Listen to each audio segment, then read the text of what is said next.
Good morning, boys and girls. Welcome to another Sunday story. This Sunday, we're going to read the story called The Good Egg. Since you'll be going back to school with your classmates and mixing it up, I thought this was a good story for us.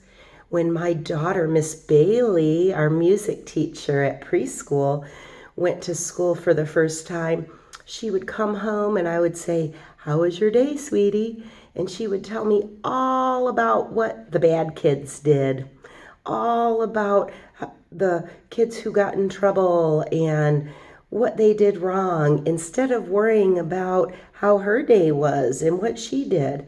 This book reminded me of that. The Good Egg. It was written by Jory John and Pete Oswald.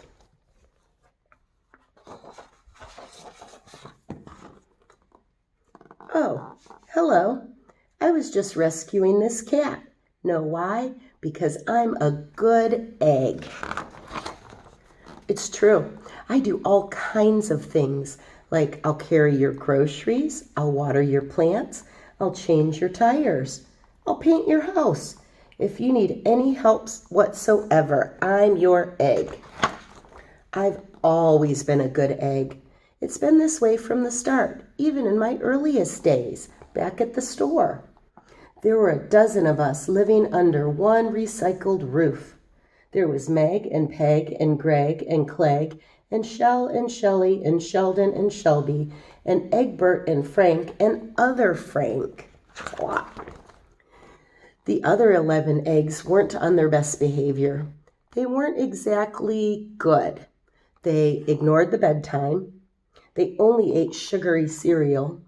They threw tantrums. They cried for no reason. They broke their stuff on purpose. Meanwhile, I tried to take charge. I tried to fix their bad behavior. I tried to keep the peace because I was a good egg, a very good egg. Nobody seemed to care, though. Every night I was exhausted. My head felt scrambled. Then, one fateful morning, I noticed some cracks in my shell. They were everywhere. My doctor said it was from all the pressure I was putting on myself, the pressure of making sure everybody was as good as me. I was cracking up, literally. Something had to change. I'd had enough.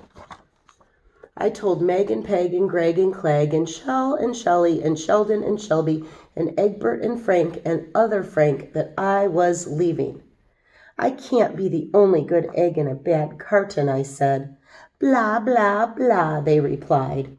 I left that night. I wandered from town to town. The hours became days. The days became weeks. I lost track of time. I was alone. Out there on the road under the stars, I really tried to focus on myself and what I needed. I took walks, I read books, I floated in the river, I wrote in my journal. I found simple moments to be quiet. I breathed in, I breathed out. I even started painting. For once, I found time for me. And guess what? Little by little, the cracks in my shell started to heal. My head no longer felt scrambled. I started to feel like myself again. No cracks, look. So I made a big decision. I'm returning to my old carton and my friends because I'm kind of lonely out here. This time I know what I need to do. I'll try not to worry so much. I'll be good to my fellow eggs while also being good to myself. Here we go. Everybody missed me and I missed them too. Look, they made a sign, "Welcome home." Hello, Meg. Howdy, Peg. Hey, Greg. Greetings, Clegg. What's up, Shell? Aloha, Shelly. Hey ho, Sheldon. Hi, Shelby. Good day, Egbert. What's happening, Frank? Howdy do, other Frank. Sure, once in a while somebody's still a little bit bad, but it's not like before.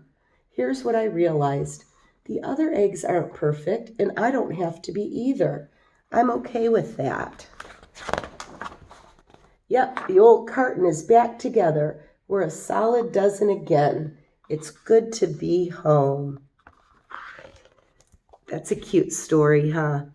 And I want to remind you that God wants us to be good eggs, right? That's why He gave everybody the 10 commandments so we would know the 10 best ways to live, and He wants us to follow them. But He also knows that people have to make their own decisions. When you're in school trying to be a good egg, just worry about yourself. You know that eventually when God realized that some people were not following the 10 commandments and not learning the 10 best ways to live, He sent His Son Jesus to be a good example. I'm thinking about how Jesus was a good example for the grown-ups when He said, "Let the little children come to me." And I'm thinking about when He had a sleepover with Zacchaeus, who was the baddest guy in town. But Jesus set a good example and gave everybody the idea to maybe give somebody who's not so good a break and give them another chance.